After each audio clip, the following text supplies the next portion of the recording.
সবার ইন্ডিয়ান পণ্য বয়কট করা উচিত, তাই না? বা সবাই ইন্ডিয়ার পণ্য বয়কট করে, আর সবাই যেটা করবে সেটা তো আমিও করব।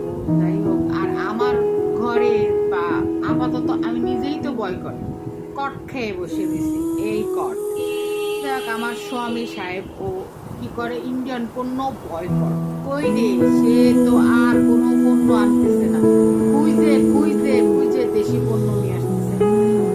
যাই হোক, আমার একটা প্রশ্ন বা আমার একটা বাজাতে, ভাই তোরা ইন্ডিয়ান পণ্য বয়কট করতেছিস তাই না, তোরা জাতীয় সঙ্গীত বাদ দিচ্ছিস, যে কারণে দিচ্ছিস বাবা দিয়ে বেড়াবে, তোরাই সব জানো, তোরাই সব পারো, তোরাই যা করবে, আমরা তো বুড়া দুড়া তারপরে কটকে বসে দিচ্ছি, বা আমরা সাধারণ পাবলিক আমার একটা কথা, ভাই তোরা যে ইন্ডিয়ান গান ছাড়া চলতে পারিস না, শোকের গান, ফিরিতের গান, তারপরে দেশের তো বোধ গানও বাজাইস, দেশের বন্যা, দেশের পরিস্থিতি খারাপ হেতেও কিন্তু দেশের গান কয়টা বাজাও ভাই?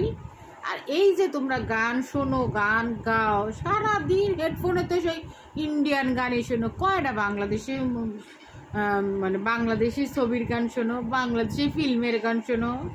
হ্যাঁ, খালি শুনি বয়কট বয়কট। ভাই বয়কট করলে সব বয়কট কর তোরা, আর যদি না কর তো খালি মুহি মুহি ফডাং ফডাং সডাং সডাং করে লাভ নাই, বোঝা গেছে? হ্যাঁ, একটা ও গান শোনো, ওটাতে আর কোনো সমস্যা নাই না। ফিরিতের গান, ওই গান শুনে শাঁকা খেয়ে করে ব্যাকা হয়ে বসে থাও। হ্যাঁ, সব কিছু ফলো করো, আগে তোমার মানসিকতা চেঞ্জ করো, তারপরে তুমি অন্য জিনিস বয়কট করার চিন্তা করো, বোঝো নাই?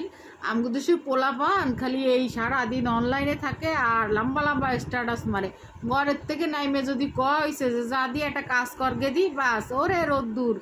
আর এই যে প্রোডাক্ট মানে যে কোনো টাইপের উৎপাদন কাজ বলো, কোনো জায়গায় তো তারা হাত লাগাতে চায় না, খালি কথার বেলায় আসো, কথা বুঝছো না? তো যাই হোক ভাই, আমি নিজে কট খেয়ে বসে রয়েছি, অতএব কোনো বয়কট সম্পর্কে কোনো মন্তব্য করবো না, কারণ আমি এখন বাজার সদাইও করি না, আমার স্বামী সাহেব করে, যা আনে তাই খাই। হে অবশ্য বয়কটের পক্ষেই চলতেছে, বয়কটের খুঁজে খুঁজে আনে আর কি, সব বাদ। লবণ, চিনি, দুধ, আটা, ময়দা জানে আছে বাবা, খোঁজ, তোর একটু পরিশ্রম হোক, গাম জরুক। আর আমি কইছি ওই কথাটা আর কি, ভাই তোরা স্যাড সং আর ওই যে পিরিতের খাইয়ে, পিরিতে মানে ছাকা খাইয়ে জানি, আর ইন্ডিয়ান গান শুনিস, বাংলাদেশি গান শুনবি, আর যখন মনে খুব রং লাগবে তখন বেদের মেয়ে দোস্ত আমার কথা দিয়েছে, ঠিক আছে? বয়কট করে এরা।